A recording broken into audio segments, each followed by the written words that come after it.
여러분 안녕하세요. 오늘은 건강도시 실무자를 대상으로 한 건강도시 계획 작성을 학습해 보도록 하겠습니다.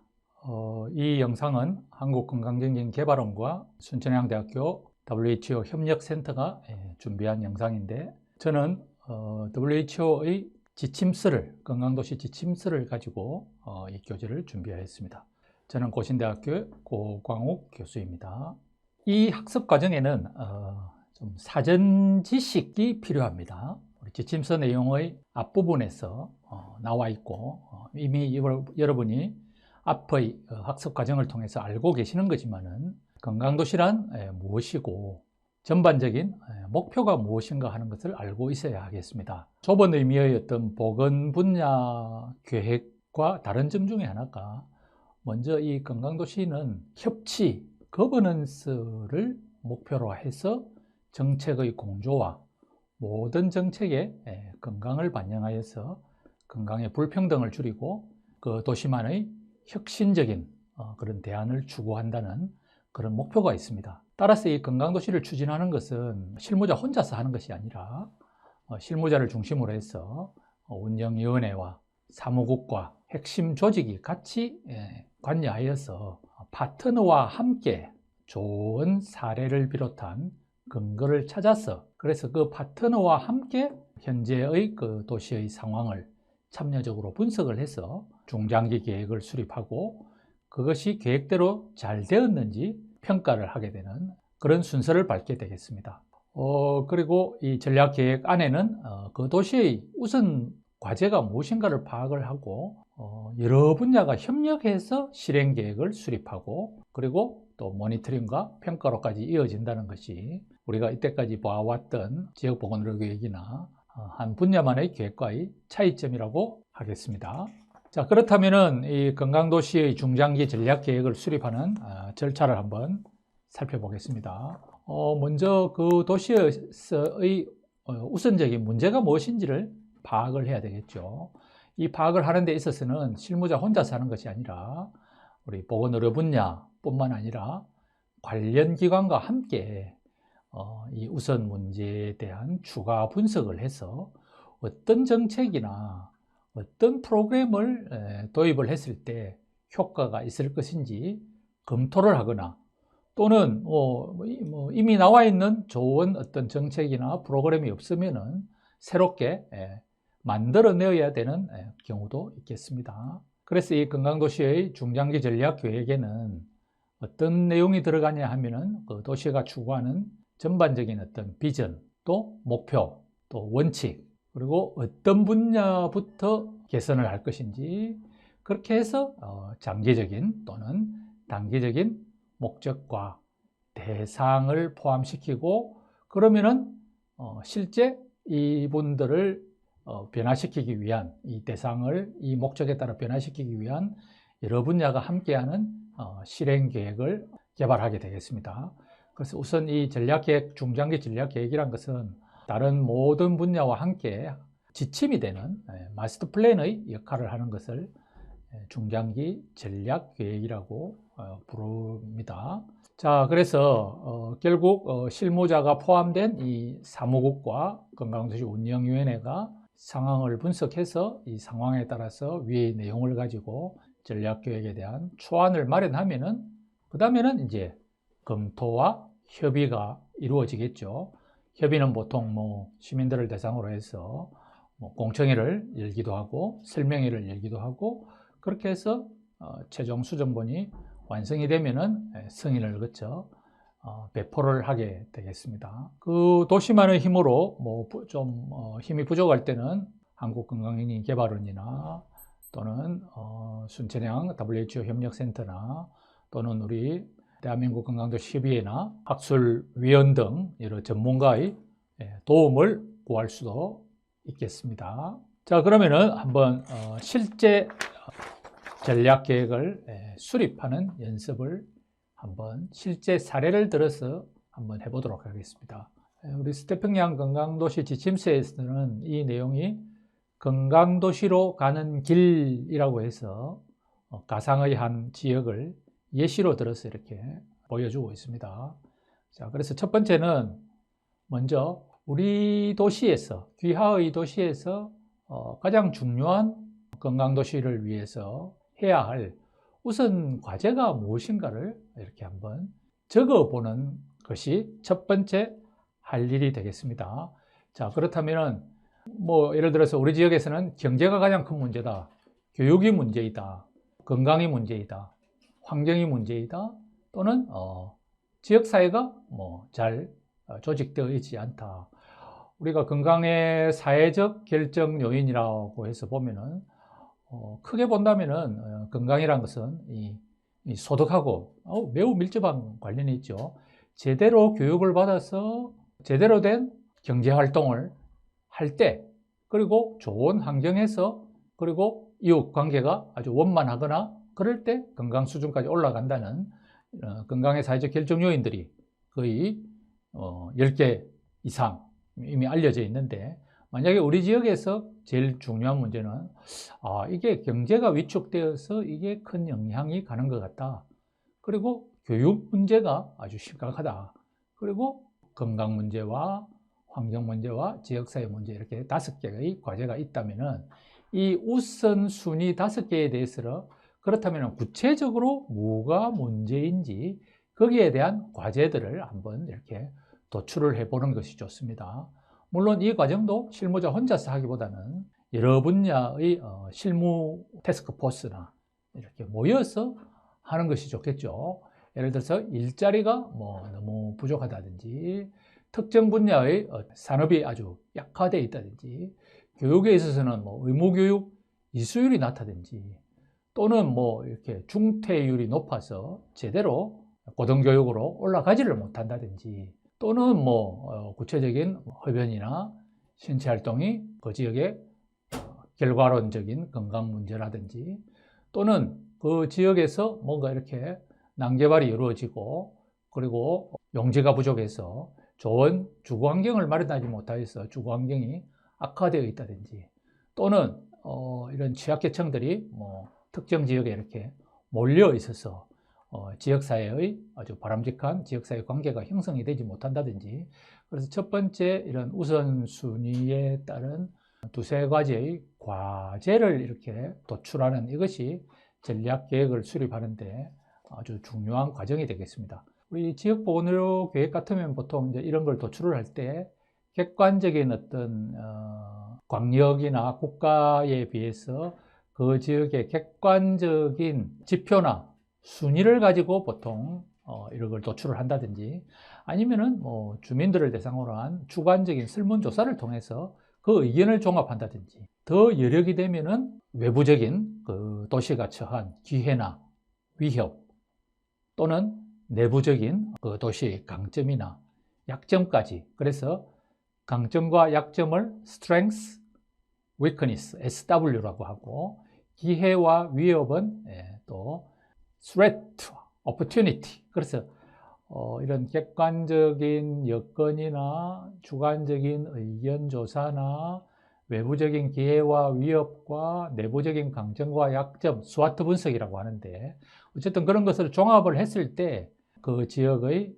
우리 도시의 우선 과제가 무엇인지, 이런 우선 순위에 따른 과제를 도출을 하는 이 과정이 첫 번째 과정이 되겠습니다. 그래서 여력이 된다면은 설문조사도 실시하고 지표도, 건강도시 프로파일도 잘 검토를 하고, 거기다가 스와트 분석까지 같이 해서 이런 결과가 도출이 된다면 더 좋겠죠. 자, 그렇다면 이 각 도출된 과제에 따라서 구체적으로 개선을 해야 될 목표를 정의를 하는 과정이 이어지게 되겠습니다. 그리고 이 목표를 누구에게 적용할지 타겟까지를 같이 이렇게 쓰는 과정이 이어지게 되겠습니다. 그래서 보통 이런 과정은 보통 워크숍 등을 통해 가지고 다른 여러 이해관계자와 서로 협의를 해가면서 이 목록을 완성을 해 나가는 이 과정이 가장 처음으로 시행하게 되는 과정이 되겠습니다. 자, 그렇게 해서 전략적인 분야 우선순위와 그런 과제가 도출이 됐다면 이제는 이 전략계획 하나하나를 달성하기 위한 여러 분야가 함께하는 액션 플랜, 실행 계획을 작성하는 단계가 되겠습니다. 실행 계획은 전략 계획보다도 더 상세하면서도 액션 플랜, 말 그대로 실제 실행을 하기 위한 더 상세한 계획이 되겠습니다.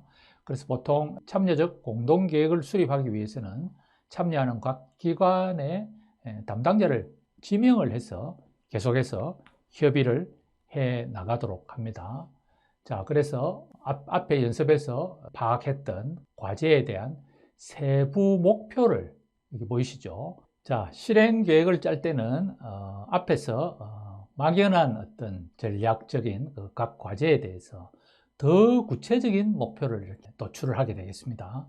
그래서 여기는 예를 들어 보면은 예를 들어서 실직률을 감소시킨다, 또는 중고등학교 중퇴자 비율을 감소시킨다, 또는 현재의 흡연율을 절반으로 감소시킨다, 또는 활동적인 노인인구 비율, 국가 지침대로 신체 활동을 실시하는 비율을 증가시키는 것처럼 앞에서 도출됐던 막연한 그런 과제를 더욱더 이렇게 계량화된 구체적인 목표로 이렇게 바꾸는 것이 바로 이 액션 플랜에서 첫 번째 해야 되는 일이 되겠습니다.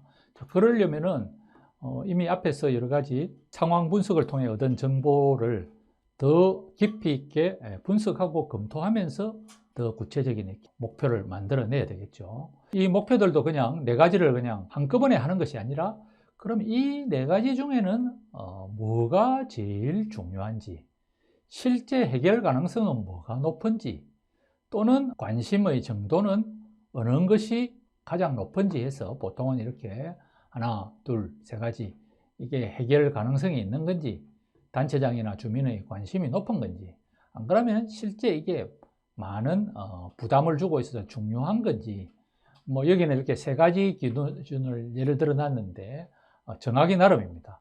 그래서 이런 각각 도출된 목표에 대해서도 이런 기준에 따라서 이렇게 합산을 한다든지 해서 구체적인 목표에 대해서도 결국 이 점수에 따라 가지고 순위를 정하게 되겠습니다.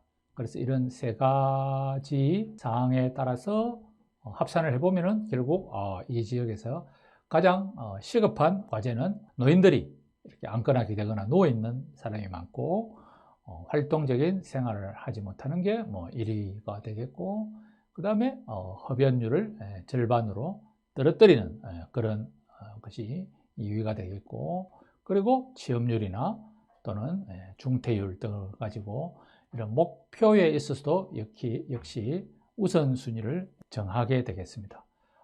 이 세부 기준 중에서 중요성이란 것은 이게 그대로 놓았을 때 부담이 아주 그 지역 사회에 많은 부담을 준다든지, 또는 분쟁이 일어난다든지, 또는 불평등이 심화되는 그런 것들을 종합해서 여기서는 부담이라고 표현을 하였습니다.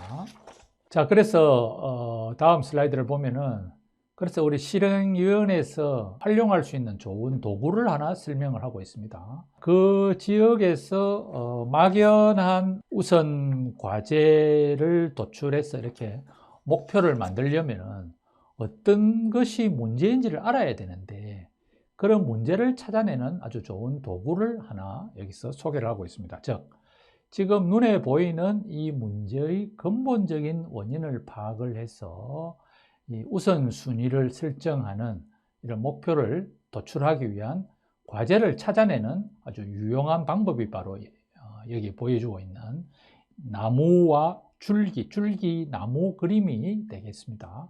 그래서 어떤 실행 가능성이 있는 목표를 찾아내기 위해서는 어떤 정책을 만들고 어떤 개입 프로그램을 만들어낼지를 여러 가지 잘 검토를 해야 되는데, 그러려면 이 근본 원인이 뭔지, 그리고 이 근본 원인을 해결하기 위한 여러 정책과 대안을 검토를 해야 되고, 또 그 과정에서 기존의 정책이나 대안이 없으면 아주 새로운 그 지역만의 어떤 대안을 만들어서 시범 사업을 한다든지 해야 되는데, 그때 유용한 게 바로 이 줄기와 잎 그림이 되겠습니다. 자, 예를 들어서 아까 아주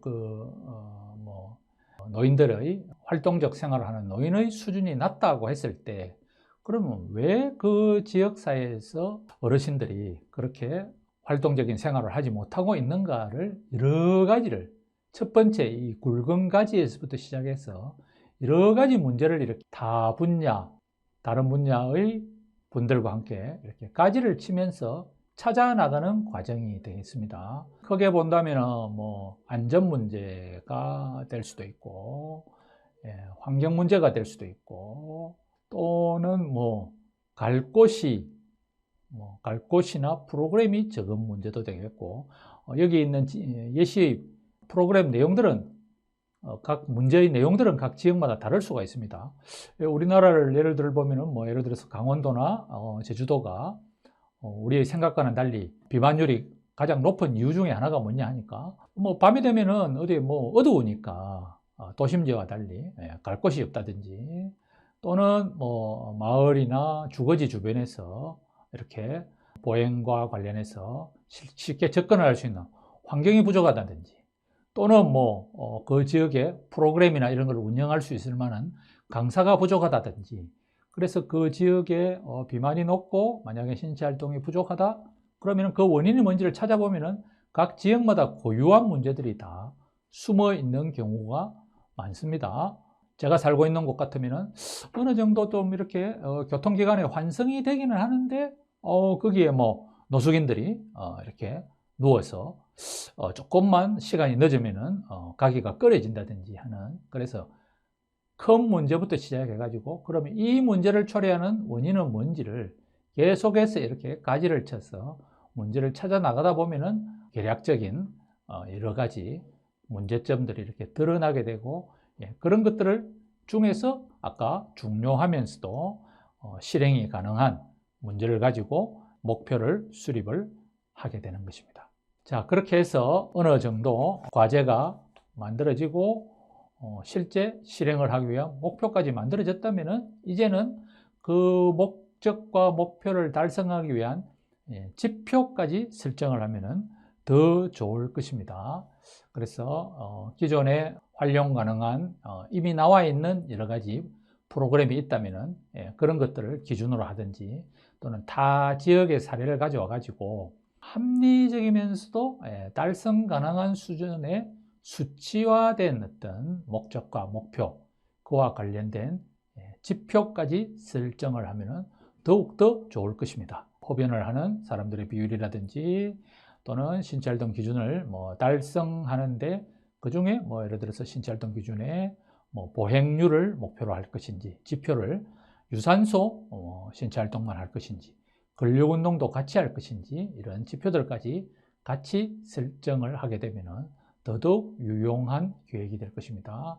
물론 이렇게 할 때는 이제 장애물이라든지 아까 제가 이야기했던 그 지역 사이에 어떤 기회가 있는지, 자칫하면은 이런 장애물, 위험 요인은 뭐가 있는지, 또는 어떤 주민들의 요구라든지 그런 것들을 종합적으로 잘 고려하면은 더욱더 좋은 계획이 되겠습니다. 자, 그래서 이 프로젝트를 이끌고 나가는 사람들은 과정을 잘 기록하고 또 중간에 자초되지 않도록 이 과정을 실행 계획으로까지 잘 끌어오는 것이 필요하겠습니다. 그래서 이 지침에서는 여기 옆에 그림으로 이렇게 그려놨는데, 이런 한 3년 정도 목표를 달성할 때 참조할 만한 이런 도구를 같이 제시를 하고 있습니다. 자, 그래서 장애물이 있을 수가 있습니다. 장애물. 그래서 이런 장애물도 한번 이렇게 명시적으로 한번 기록을 해봐주고, 그 다음에 이게 구명부표에 해당되는 어떤 것들이 우리 지역에서도 여러 가지 도움이 될 만한 것인가, 이런 것들을 시각화해서 전체적인 상개년 목표를 짤 수 있는 이런 도구를 제시하고 있습니다. 그래서 이 계획을 문서로만 작성하기보다는 이 3개년에 걸쳐서 목표를 이렇게 쭉 적을 뿐만 아니라 장애 요인이라든지 또 우리 지역의 강점이나 도움이 될 만한 것까지 이렇게 시각화해서 그려 본다면은 더욱더 계획서가 일목요연하면서도 도움이 되는 계획이 될 것입니다. 자, 그러면은 3개년 실행 계획의 구체적인 모습을 한번 살펴보겠습니다. 우선순위 과제가 있다.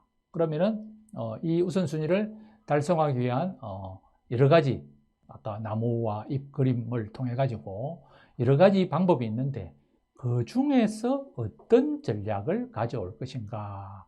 그 중에서 제일 중요한 전략이 만약에 아까 어르신들의 신체활동 부족을 환경적 개선을 강화하겠다.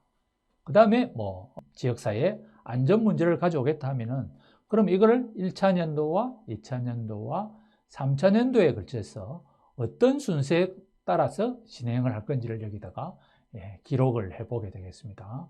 자, 여기다가 그것을 언제까지 마감을 할 것인가 하는 날짜와 예산과 책임 부서까지 이렇게 적어서 이 실행 계획을 짜게 된다면 아주 현실적인 실행 계획이 되겠습니다.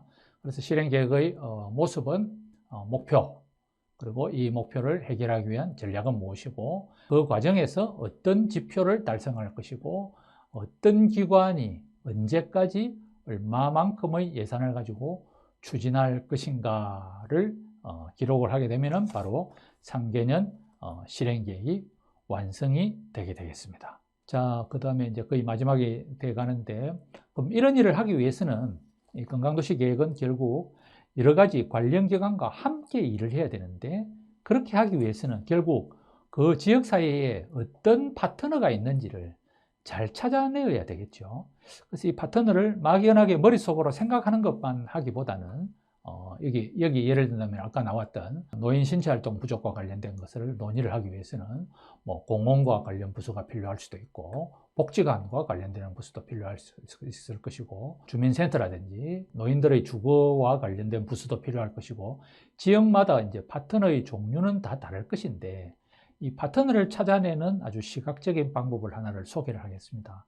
그래서 이 파트너를 단순하게 이렇게 기록만 하는 것이 아니라 이 파트너들 사이에서 얼마나 긴밀하게 협력이 되고 있는지를 그 협력의 정도를 이 선의 굵기를 가지고 이렇게 표현을 함으로써 각 부서에서 지금 하고 있는 일들을 4개의 부서가 예를 들어서 이렇게 5개의 부서가 찾아졌다고 하면은 그 부서 간의 관계를 잘 고려해서 아까처럼 다분야 실행 계획도 따고 제일 처음에 시작할 때 중장기 전략 계획을 짤 수 있는 중요한 매핑 방법을 활용할 수도 있겠습니다. 우리가 이제 지역보건의료 계획이라든지 보건분야 계획에서는 그냥 뭐 연계 협력과 관련된 기관을 쭉 이렇게 나열하는 데서 보통 거치는 경우가 많은데 이렇게 건강도시 전략적 계획에서는 파트너들을 찾는 것들을 아주 명시적인 공식 활동의 하나로서 이렇게 매핑을 통해서 찾아내는 것이 아주 좋은 방법이 될 수가 있겠습니다. 그리고 만약에 이 사이에서 관계가 개발되어 있지 않다면 관계를 개발하기 위한 계획을 별도로 짜기도 합니다.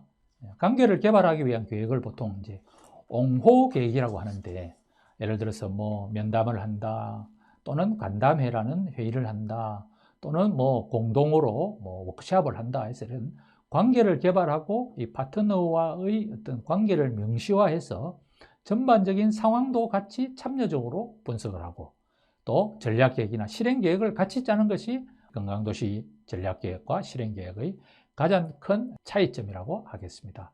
자, 그렇게 해서 완성이 된 이제 실행계획에는 어떤 모습을 가지고 있느냐 하니까 전략계획에서 출발해서 실행계획까지 오게 되면은 그 도시가 달성해야 될 구체적인 미래의 모습이 비전이 나타나게 되겠고 또 어떤 가치와 원칙으로 추진을 하는가. 아까 우리 서태평양 건강도시 그 지침서에서 서태평양 지역 전체에서는 좋은 거버넌스와 정책의 공조를 통해서 건강의 격차를 줄이기 위한 혁신적인 대책들을 마련한다고 했는데 그럼 그 도시에서는 어떤 가치와 원칙을 가지고 어떤 도시의 모습을 가지고 가는지 그리고 아까 분야별로 만약에 실행계획을 위원회별로 같이 또 따로따로 짠다면은 그 위원회가 또 달성해야 될 목표를 같이 제시하면은 앞부분에서 비전과 원칙과 목표가 딱 나올 것이고 그 다음에 도시의 어떤 여러 가지 프로파일과 관련된 특징이 쭉 나오고 그리고 이 도시를 둘러싸고 있는 여러 가지 상황도 나오면서 근본 원인과 전략이 나오고, 그래서 우선순위 과제를 해결하는데, 이런 파트너와 함께 앞으로 3개년에 걸쳐서 이런 실행 계획을 만들었고, 거기에서 이런 지표를 가지고 모니터링과 평가를 진행하겠다 하는 순서로 실행 계획이 만들어지고, 미처 다 제시하지 못한 내용은 부록으로서 추가를 할 수도 있겠습니다. 물론 이 과정에서 여건이 된다면 지역사회 협의를 진행하는 것이 우리 좋은 거버넌스에 해당이 되겠죠. 그래서 아주 의미가 있는 지역사회 협의가 되려면 이런 지역사회가 자신들의 관심사를 잘 표현할 수 있는 기회, 보통 뭐 설문조사를 한다든지 공청회를 한다든지 또는 이렇게 아이디어를 공모를 한다든지, 그래서 아주 내용이 풍부하게 될 수도 있고 주인의식이 증가할 수도 있습니다. 그래서 제대로 협의를 하려면 아주 다양한 사람을 참여시켜서 이해하기 쉬운 도시 지표, 프로파일을 제공을 해서 포럼을 열 수도 있고, 대표적인 대표자들과 함께 면담을 할 수도 있고, 또는 여건이 어려울 때는 또 이메일을 통해서, 또는 우리 요즘 하고 있는 줌과 같은 그런 방법을 통해서 코로나 시기에는 협의를 할 수도 있겠습니다. 자, 그렇게 해서 계획을 다 짜고 난 뒤에는 보통은 한 연 단위 매년 말에 모니터링과 평가를 진행하게 되겠습니다. 얼마나 효과가 있는지, 얼마나 낭비하지 않고 제대로 효율적으로, 그리고 건강의 격차도 줄이면서 삶의 질이나 건강 수준이 올라가고, 또 이것이 지속 가능한지를 이렇게 평가를 하는 과정이 있겠습니다. 자, 평가와 관련된 내용은 제가 너무 자세히 다루지는 않겠습니다. 보통은 사업을 평가하는, 그러니까 이거는 실제 그 프로그램이 예정 시간에 맞추어서 예산에 비추어서 제대로 진행이 되는지를 평가를 할 수도 있고요. 그리고 프로그램 활동에 실제 어느 정도 그 진행 과정이 제대로 되고 있는지를 주로 이제 참여하는 숫자라든지 이런 것들을 평가하는 과정이 있을 수도 있고, 그래서 이 결과를 평가하는 것도 중요하지만은 우리 중고등학교에서는 보통 이제 수행 평가라고 부르는데, 이 진행 과정이 제대로 진행되는지를 평가하는 것도 필요하겠죠. 중간에 제대로 참여가 되지 않고 있다면은 피드백을 통해 가지고 계속 우수한 제대로 실행이 될 수 있도록 하고, 그리고 만약에 예산을 지원하는 기관에 대해서도 이 프로그램이 제대로 운영이 되고 있다는 것을 이해를 시킬 수도 있고, 또 추가로 계속해서 자금을 받아오는 그런 역할도 할 수가 있겠습니다.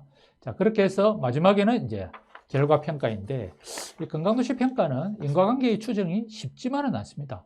도시 전체의 여러 분야에 걸친 결과를 평가하기 때문에 인과관계 추정이 쉽지는 않지만은, 그렇지만은 예를 들어서 수년에 걸쳐서 도시의 건강 상태가 바뀌어 간다면은 앞에서 우리가 이미 만들었던 지표나 프로파일을 가지고 이렇게 결과를 평가할 수가 있겠습니다. 그래서 이런 것들은 운영위원회 아래에서 평가위원회를 따로 만들어서 진행을 할 수도 있고, 또 운영위원회 안에서 아까 실행계획의 분야별로 예를 들어서 아까 교육과 관련된 위원회를 따로 만들 수도 있고, 또는 취업과 관련된 위원회를 따로 만들 수도 있고, 또는 필요에 따라서 위원회는 여러 개를 둘 수도 있겠습니다. 자, 오늘은 건강도시 계획을 작성하는 과정을 학습하였습니다. 여러분이 앞에서 건강도시의 개념을 잘 배웠습니다. 그래서 이 도시 전체의 거버넌스와 정책을 공조시켜서 모든 정책에서 건강을 고려해서 불평등을 줄이고 그 도시만의 혁신적인 대안을 만들어내기 위해서는 타 분야와 함께 참여적으로 상황을 분석해서 전략 계획을 수립하고, 그 전략 계획, 즉 어떤 분야가 중요하고 어떤 과제가 있는데, 그러면은 그걸 가지고 실행 계획, 연차별로 어떤 일을 해야 되는지에 대해서 계략적으로 살펴봤고, 또 이거를 어떻게 모니터링 평가하는지에 대한 내용을 마지막으로 살펴보았습니다. 짧은 시간에 건강도시 계획 작성과 관련해서 한번 알아보았습니다. 수고하셨습니다.